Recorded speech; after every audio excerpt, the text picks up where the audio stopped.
चलिए आगे बढ़ने की खबरों में। कश्मीर में ईडी ने 9 जगहों पर एमबीबीएस सीट आवंटन रैकेट मामले में छापेमार कार्रवाई की है।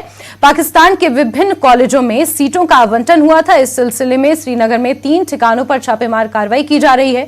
काजी यासिर और मोहम्मद अकबर बट उर्फ जफर बट के घर पर भी छापेमारी कार्रवाई हुई है। इस घोटाले में 8 लोगों के खिलाफ पहले ही केस दर्ज किया गया था, जिसमें मोहम्मद अकबर बट उर्फ जफर बट, पट्टन की फातिमा शाह, अल्ताफ अहमद बट जो फिलहाल पाकिस्तान में रहते हैं, काजी यासिर, सूलकूट कुपवाड़ा के मोहम्मद अब्दुल्ला शाह, शंगास अनंतनाग के सब्जार अहमद शेख, सूलकूट के ही मंजूर अहमद शाह जो फिलहाल पाकिस्तान में ही मौजूद हैं, और अनंतनाग के मोहम्मद इकबाल मीर के शामिल हैं।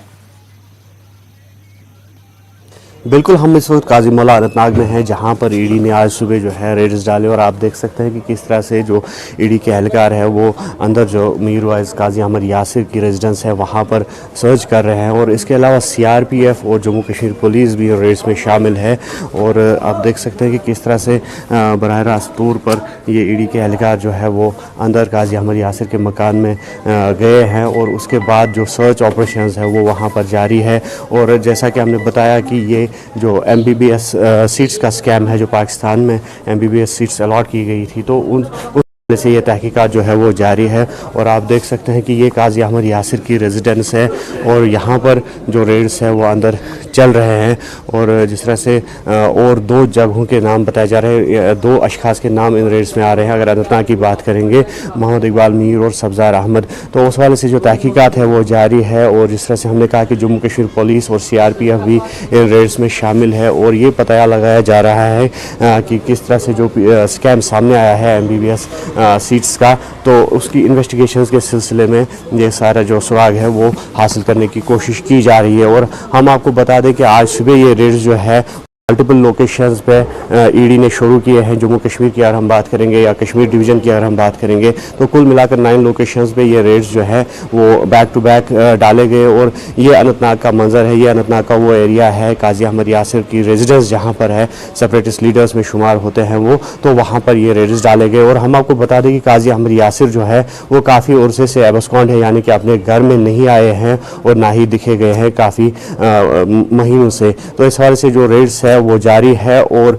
जो मज़ीद तहकीकात है उसमें भी सूरत लाई जा रही है। और ज़राए का अगर माने तो ये कहा जा रहा है कि इसमें मज़ीद जो अफराद है तो उनकी इन्वॉल्वमेंट देखी जा रही है और इन्वेस्टिगेशन जो है वो आगे भी शुद्धमत से जारी रहेगी। न्यूज़ 18 के लिए काजी मौला अनंतनाग से मुदस्सिर कादरी। एनफोर्समेंट डायरेक्टरेट ने आज श्रीनगर के काफ़ी सारे इलाके और अनंतनाग में भी कुछ रेड्स जो है करी हैं।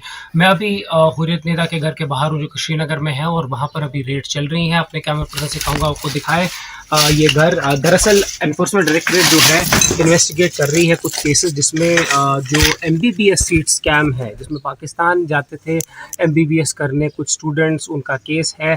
उनके खिलाफ ये एलिगेशन है कि वो इस पैसा जो है इससे बनाते थे और इससे जो है कहीं ना कहीं सेपरेटिज्म को बढ़ावा देते थे। और ये पैसे जो हैं ना केवल जो कश्मीर में मिलिटेंट मारे जाते थे उनके घर वालों को दिए जाते थे, बल्कि इनको बाकी एक्टिविटीज़ में भी यूज़ किया जाता था। ये जो है ये एलिगेशंस हैं और इन एलिगेशंस पे जम्मू कश्मीर पुलिस ऑलरेडी एक जो केस है वो दर्ज कर चुकी है और कोर्ट के सामने उसको पेश भी कर चुकी है, जिसमें 8 एक्यूज्ड हैं, जिनमें 2 पाकिस्तान में हैं। तो अब पहली बार आज एनफोर्समेंट डायरेक्टरेट ने रेड की है और लगातार जो है इसमें इन्वेस्टिगेशन जारी है। जम्मू कश्मीर पुलिस एक अलग इन्वेस्टिगेशन कर रहा है और ऐसा लग रहा है कि अब एनफोर्समेंट डायरेक्टरेट भी इसमें फिलहाल इन्वेस्टिगेशन कर रहा है। शर्मारी न्यूज़। और आगे हम लोग का रुख करेंगे, लेकिन वक्त एक छोटे से ब्रेक का।